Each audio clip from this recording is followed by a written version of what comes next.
Hello, good afternoon. My question is, with everything that we've learned and heard today, like what first steps do we take and how do we pull people with us in these visions? And lastly, how do we also get poured into as the leader, maybe by mentors or by having that tribe as mentioned? Thank you. Okay. By the question, I'm going to ask Ma'am.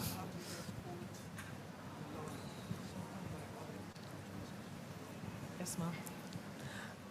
Look, you're going to pull people into your vision based on what the vision is. And you must first determine what your actual need is. Okay, and when you determine what, you can't hear. It's supposed to be. Okay, can we increase the volume? Yeah. Hello? Can you hear me now? Okay, thank you. So you're going to pull people into your vision once you define the vision. Now, there's something we tend to do here as entrepreneurs. When we know what we want to do, we tend to take along people that are available. But that's always expensive. What you want to do is define the roles that are required in your vision without anybody in mind. When you define the roles, you interview, whether it's available or other people from outside, you interview them to meet who you have defined that you need. And if they don't, be nice and kind to them, but don't take them. And you find your right people. That helps you to build faster. It also helps you to build in a more stable way. Now, that you get pulled into other people's vision is also about if you fit into their vision. Now, can you be pulled up by your mentors like you asked? Yes, in different ways. Your mentors can be facilitators. They can open doors for you sometimes because they recommend you to people based on your performance. I have a lot of mentees. I work with a lot of people. However, I can only give an honest opinion, which means I can help you to be the best of you, but I'll only push you on somebody else because I know you're the right person for them. And that is the best way your mentor can help you. Because sometimes we force you into incompetence by pushing you forward into things where you will fail. And that shouldn't happen. Thank you, Ma'am. Okay. In addition to all of that, there is a place where you must build trust, because you are asking people to go on a journey with you. You have to be transparent. You have to be honest and sincere with them. Now, there are people that will still let you down. There are people that will be disloyal. But you keep going till you find the people who align not only with your vision, but align with your values. Because the value system at the end of the day is what will keep you together. Because you build an ecosystem where you can depend on each other doing the things they have said they will do. Otherwise, you will have a say-do ratio that is wide. I'm saying one thing to you, but I'm doing something else. And that doesn't build trust. So you must, as the business owner, proprietor, CEO, you must build trust. It's very important. All right, sorry, I just wanted to add to what she said in terms of, as the owner, I think one of the work that you also have to do is that clarity of where you're going and the problem you're solving. Because when you now bring in the people that have the same value, it can be very frustrating if you as a founder, you're not even sure, right? So that clarity always helps.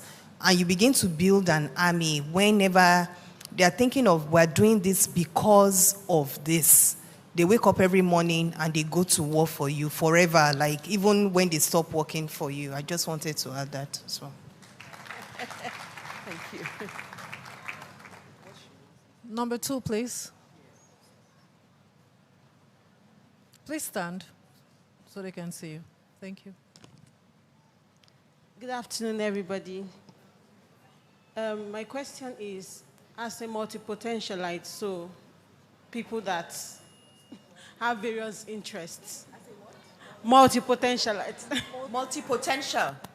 People that just have flair in different things. Like I, for one, I love the business of fashion. I love the business of logistics, real estate, even as a business strategist, stemming from my HR profession, you know, business structure, process improvement, and all that. I also want to do it as a business. It can be so overwhelming, and I like the group thing that Mama Nika is doing with Gatimo, and, you know, from the group level that has other branches. I really want to know how we could collapse the structure, because some people can't start with one thing, and we just, you know, we can be this distracted. So I really want to know how to, you know, merge these things, because in the long run, sometimes I just see it like they have a good middle point to meet, but we do not know how to maneuver this thing. Thank you. Okay. So, you know, life really isn't like an assorted meat pot of stew, to be perfectly honest. Yeah? I love doing interiors. I love gardening. It doesn't mean I'm going to open an interior design business, or I'm going to open a garden center, I love cooking. I used to love cooking. But it doesn't mean that I'm going to start. I mean, the snails on a Friday evening in my house, powerful. But I'm not going to start selling snails at parties as much as I'm tempted to. Now, there is something that is called focus. And there's something about releasing yourself to a craft, that the principle of being consistent with that craft makes you, when you show up, the best in class. Makes you so good that nobody can ignore you. Where are they going to not ignore you? You are in real estate, you are in cooking, you are in this, you are in this. You've got your hands in too many things. Multi-talented. I'm a hyper-creative. I'm multi-talented. But I discipline myself that I am creative in the clothing industry is where I'm going to make a mark. So designing clothes, making clothes, it's easy to open a bigger factory that makes uniforms. It's all in the same line. And it's all in the same industry. If I now go and open a kitchen, cooking, they'll still be blind. It's as simple as that. So learning the power of focus, learning the power of committing to one thing and becoming so good at it that you cannot be ignored in that field, I think for me is important. Yes, it does. So, is this mic working? Okay. So I just want to give you a practical way to do exactly what Nikki has just told you. Take a notebook, write down everything you think you can do. Write it down. When you do, A against B, which one wins?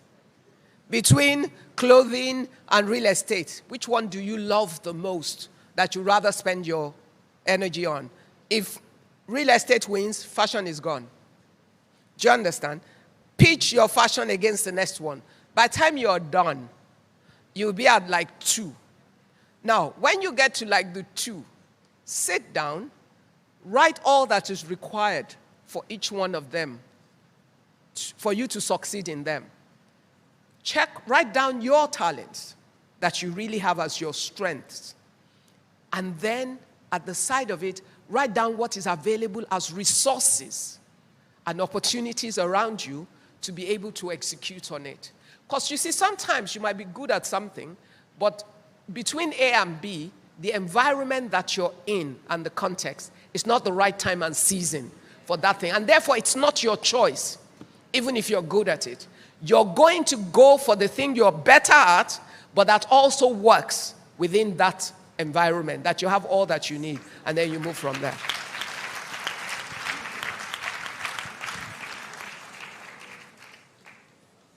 Number 3.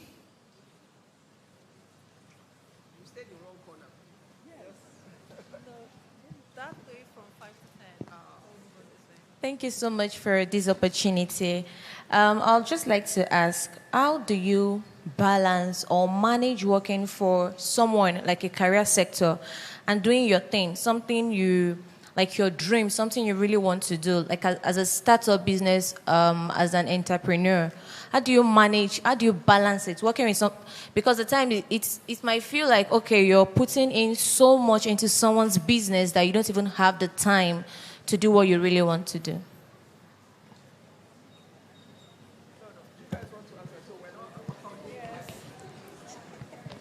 Okay. I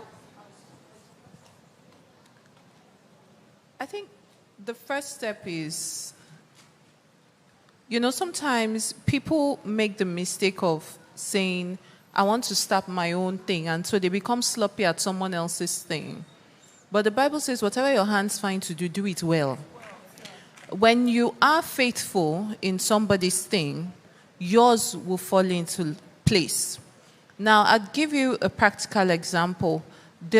I've known people who have been in corporate and are starting their business. What you need to recognize is, first of all, are you ready for it? Because if you think that your CEO or the director, they're just making money, I'm working for them, there are lots of things that are behind the scenes you don't know. There are a lot of things they're dealing with, but because your salary is complete at the end of the day, you don't really understand and you think you can do it.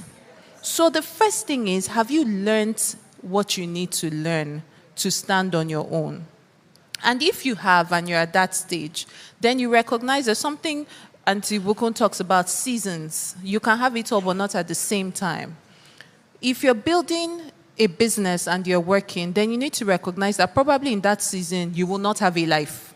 So you finish your 9 to 5 and you work on your thing at night. Would that mean you sleeping at 1 a.m.? Yes, but you need to get up at 5 a.m. and go to your job that is paying your bills. So first thing, be to thine own self be true, as they've said. Are you ready? Don't deceive yourself. Are you ready? If you are ready, then realize it's a season, you have a price to pay, and you will spend time building until you are ready to step out and start.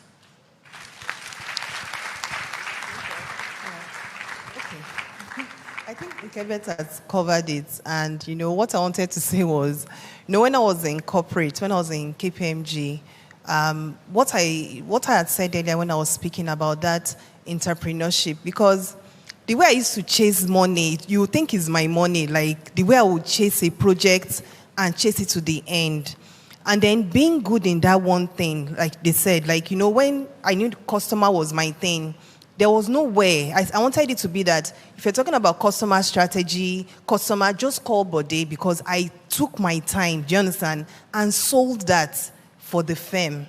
Now, when I made the jump, even though it wasn't my company, right, into startup, when somebody came to meet me that Bode, we hadn't paid NEPA bill. In my mind, when I was keeping, I was like, what's that? Do you understand? They said generator wasn't working. Oh, there's one staff that is ill. I was now seeing other parts of the business that wasn't even my business. And in my mind, before that opportunity came, I was like, I'm going to set up this big business. That was my plan. So by the time they will now come, they will say, regulator is calling us. Do you understand? At midnight, this business is going to go, oh, you are on your knees praying. So there are many things that exposed me to. And even when I made the switch, I handled that as if it was my life and my business, because you are replicating and completing yourself for what Nkebet said. When the season comes, you will see that you've done like a microsome of being a business owner in where you have been. So you just come and you're like, so, we did a project. And I'm like, oh, this is what we do, because you know what to do, because you've, touched 360 degrees. So it takes time. And there's a lot that is involved. Do you understand? So I'm asking, are you ready? So you keep asking yourself that question. Can I just add one thing? And the only reason I'm saying this is because so many young people are caught up with, I don't want to work for anybody. I want to go and do my own thing. And nobody is saying that you shouldn't. I mean, we did our own things. But let me tell you, you cannot live in two houses at the same time. So you have to decide if you believe in that vision enough. The first sign of your faith in that business idea is that you're willing to give up your salary for it. Because if you don't commit to it enough, it will never be anything. So doing 8 to 5 or 9 to 5 and then doing your night hustle, you're never going to build a great business doing that. So you have to consider, what are you committed to? What are you focused on? Do you understand? Do you have clarity about what you want to do? Because it needs more than that. For you to build a business, you're going to have to give it everything. And build one thing at a time.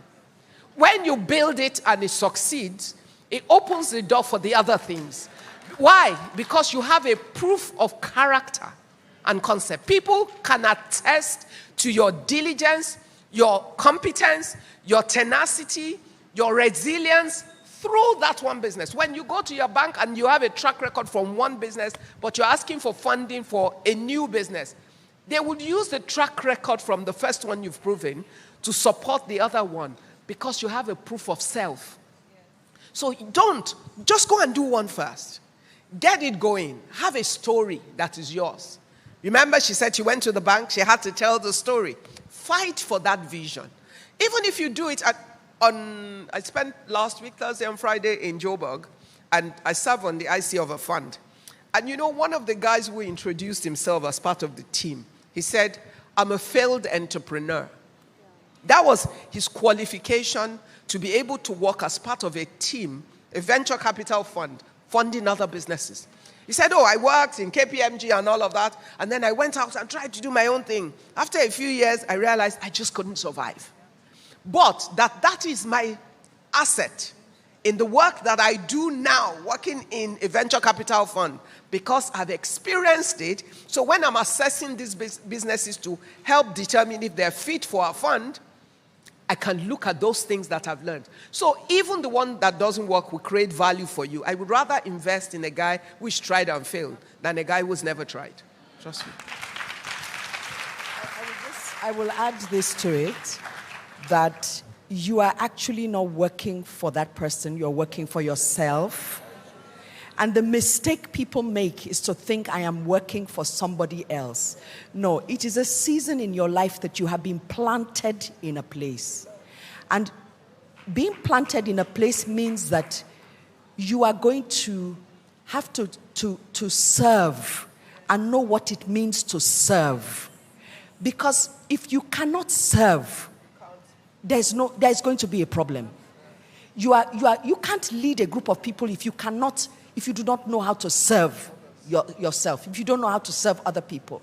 So I think what is important is to submit to a season in one's life where one has been planted and take the learnings from that place and stop thinking that life is happening to you, but rather that life is happening for you because you have a job.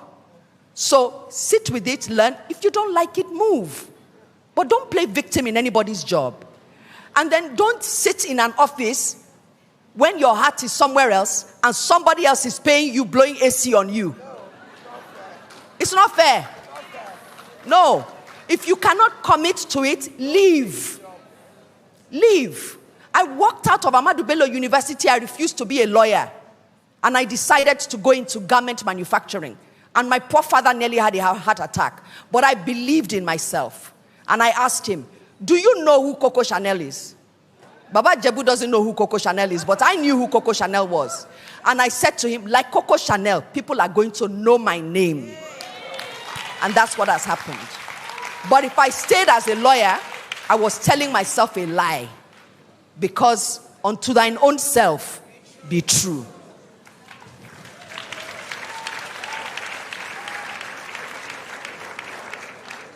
That was great. Number 6, please. Number 6. I want to go on this side. 6, please. Please, number 6. Trust the system. Just trust the system, please. Number 6, please. Good afternoon. I'm Josephine, and my question is, how do you grow a business in an industry with little industry information and structure? Thank you. This is an entrepreneurial crowd. Okay, all right. How do you grow a business in a place with little information? You go and search for the information. I mean, you're asking a primary school question. Bottom line is, look, whatever your hands finds to do, do what? Do it well. If you want to know about something, did I not explain about wanting a project? What did I say I did? I locked myself up in the house for 3 days, spread catalogs. In fact, I remember to make the calls to those companies. Then we didn't have mobile phone. At Adeniro Ogusoya, they used to have the NITEL office. You'd go and queue at the NITEL office, and I was calling all the international companies I wanted to make the contact with to get information or access to go and visit them in order to have the information to make that presentation. You do the work. You don't get the value without the work. So if you don't have the information, go and first educate yourself, empower yourself. In fact, please, if you can find a way to do tutelage, internship, go and intern for free if that's what you need to get the knowledge that you require for the business that you... If you go and work for Nike because you are interested in fashion, that's a smart move. Why? You're interested in fashion, there's a fashion entrepreneur. Because there, you will learn about the business, but you're serving. In the place of service, you're learning industry secrets. Every industry has a secret. So even if you learn the academic way, you need the industry behind the scene. Then if you need the knowledge to move it, go to like Lagos Business School, Enterprise Development Center. Find out which programs they have related to the industry. Even if they don't have, during the program, you will find cases within industries that will inform you. Education is power. Knowledge is key if you want to succeed as an entrepreneur. You can't make right decisions without the right information. You will not be able to compete if you're not on top of your game with knowledge. It has to be here. Where? At your fingertips. Thank you. I literally got in my car and drove up and down Allen Avenue, Adeniro Ogunsoya. There was no information about the children's clothing industry or about anything to do with the fashion industry. There was no data. Yeah? All I knew was that I was a mother that had a need, and I identified that there were other mothers that had a need. Now, how big was this need? The need had to be bigger than what I could readily see at that time. So I went to audit what everybody else was doing or not doing. And where they failed, I set myself up as an alternative. Yeah? I used the information that I gathered as I went around those businesses to build a case and build competitive advantage for myself. Now, I couldn't rely on anybody to do that for me. I had to go and do it myself. I ended up in Balogun. Where were the clothes coming from? What were the prices they were sold at? You know, what kind of clothes did they have? What kind of clothes did I want to make? What was my vision? You know, you test, you challenge, you test, you challenge. It's a never-ending process. That is life.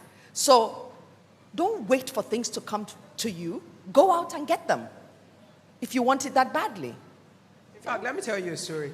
When we started the furniture production, I remember my team, and I had 27, 28 workers, all men. I was a girl. I was in my 20s.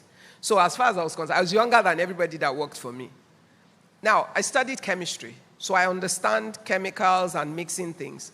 They would argue with me about spraying, the mixing of the spraying and how it will work. And even though I had never sprayed anything before in my life, I will argue back and insist on what I wanted. Why? Because I had ensured first, drawn on my chemistry degree, but also based on, I only worked 3.5 months in a furniture company before I started my own furniture company. But what I learned in those 3.5 months added to my curiosity and insistence, continuous education of myself was what helped me. And the other part is you must learn to trust the skills of others, which means the part you do not know, you have hired. When you hire them, you must use their talent by empowering them. And then you let their skills and their knowledge work for you. That moves you further. Thank you. Please, I'll read from this. It says, how do you know you are actually working your vision and mission if you have already failed so many other times?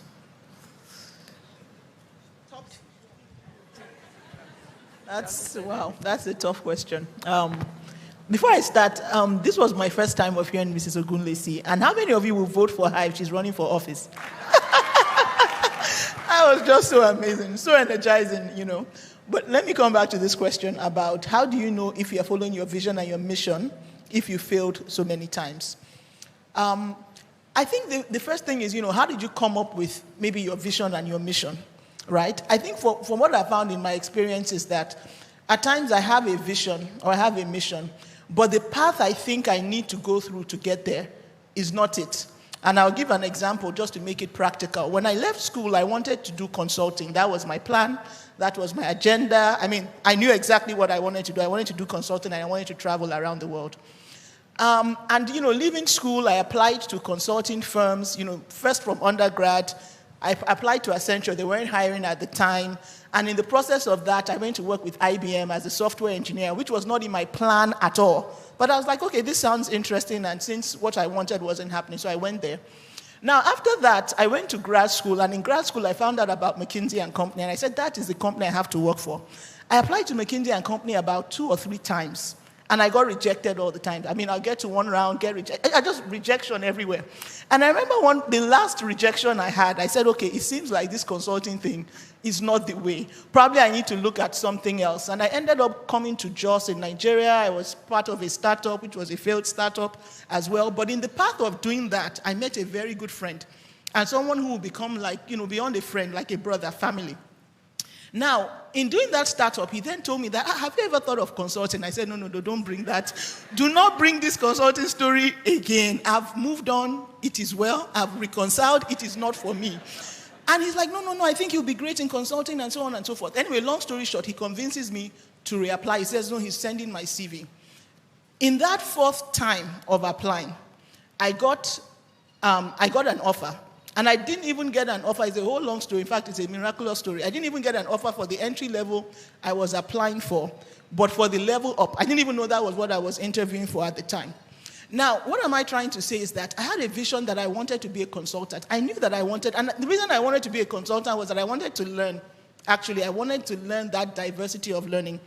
And when you knock on a door so many times, after having done your best, and the door is still shut, you step back and say, okay, in what other ways can I also still have that diversity of learning? At that point in time, doing a startup was my opportunity to still have that diversity of learning, right? But when the opportunity came up again, I tried. So I guess what I'm trying to say is, how do you know your vision and mission is the same? I think you need to know what your vision is. Do you understand? But the path there might change. It might not only be one path. And seasons as well. You know, in this season, in one season, consulting was not working for me. In another season, the door opened up, and you have to be able to recognize that. Sorry, I just wanted to add that I think the person said something about failures many times, right? That was the question? Yeah. Because the definition of failure, you know, after being an entrepreneur and working like with grit and in the sand, you find out that sometimes maybe you should go back and what you are defining as failure. That's it. Because sometimes we come out, right? We push, you see us say, oh, we're breaking new ground. But the difference between surviving the next day and the next day, you don't even know where you're going to pay salaries from. You don't even know, like behind the closed doors, it's a death situation, right? Something somebody might define as failure. But when you are resilient and you know that anchor and you're like, why are we doing this business? You go again. You think about it again. You ponder upon it again. There are always many paths. So I'm saying go back to what you're calling many failures, right? Because it may be that you've put up the white flag before the ship has sunk. Because there are many ships sinking, but you always find that anchor to bring it back up. And it may not even be what you're thinking about. Maybe something that it may be relevant as related. Somebody talked about patterns. You know, she said she went to the bank many times. I understand what she was saying because every time you come back, you're like, what did we do wrong, right? So go back, look at that, what you're calling failure, redefine it and say, did I give up earlier? Get more knowledge and keep at it. That's what I wanted to add. Thank you so much. We're really out of time. but I'll just take one question, just this one. This is the last. I'm so sorry for everyone else that will be unable to take your question at this time. This is someone in Kare. He says, how do you handle exclusion or being treated unjustly in an organization because of my values? Yeah, so that's why I said we must take this one. Look, life happens. Okay? Life happens. But if you understand what value you're fighting for, when whatever happens, injustice or any action, for those who are Christians, the Bible says you will know the truth, and the truth will set you free. You might be angry, but you would have peace because of the truth that you know. But at the end, it is your power of choice that is challenged. That is the truth. Because what do you do with the injustice depends on the circumstance and the situation. Is it a place where there's a system to fight? And you can fight because you know the truth, and you will present your facts in a systemic way until you get to conclusion? Or is it a situation where there wasn't a way to fight at that point? The wisdom of it and my learning from that was how to lose a battle in order to win the war. But without losing sight of the goal. So if you know there is an injustice and you know the truth, you're able to hold your peace while you work the situation. The only thing you must never, ever give away is your truth and your personal integrity and your name. There's a way you fight systematically to get to your solution. And sometimes, good people don't win their battles. You need to know that. Sometimes, even though you're right, the situation will seem unjust to you. But it is the losing the battle to win the war. Because somewhere along the line, the value of that situation will show up. Sometimes we pray for things. Father, grant me what? I don't know. I'm trying to think of the different kind of prayers that comes with suffering. Patience. Okay. If you are praying for patience, you will have people that will test you. If you are praying for faith, because what do you think we had to do? My board and I, for the last 3 years, just had to patiently wait for God. We knew the truth. But there was no scenario to work it. But we also knew the only scenario we have will cost the nation. And we decided the responsible thing for the responsibility we had been given was that we couldn't destroy 2 major critical houses of the nation's economy just to prove ourselves. But we knew that the truth will speak. Spoke first with the guy in Abuja, and then in the last 1 week or 2 weeks, he spoke concerning the guy in Lagos. Let me tell you something. At the end of the day, God is just. Yoruba people have a saying, and hold that very dear. It says that a lie can travel for 20 years. The truth will overcome it in the 21st year. As long as you know your truth, if there's a system, fight for it. If there isn't, stand with your truth and hold your head high. But you know what I never did? I never gave up on God. I stood at his feet through it. Why? Because God is a God of justice. So every unjust, even when you can't fight it physically, you must fight it spiritually because it's your right to. Sorry, I just wanted to add that I'll just recommend to the person to, maybe you can go, because I'm a student of the School of, Pastor Koju's School of Entrepreneurship. There's a message called, Don't Let a Crisis Go to Waste.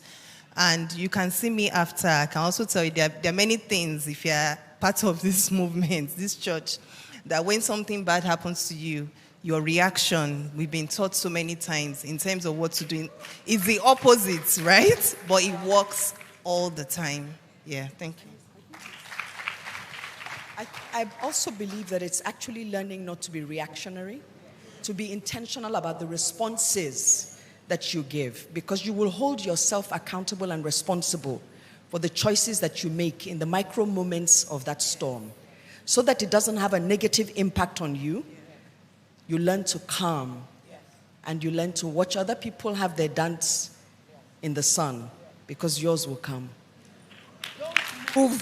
One more thing, just one last thing. Do not move until you can see your path to victory. Don't. Because most likely you will destroy things. Please, let's celebrate our guests. Let's celebrate them. I think we ought to stand. Please, everyone be seated. Please sit. And we'll allow our guests to do something, because we're women. And one of the things that I find with women is that we are always giving. And we are so giving.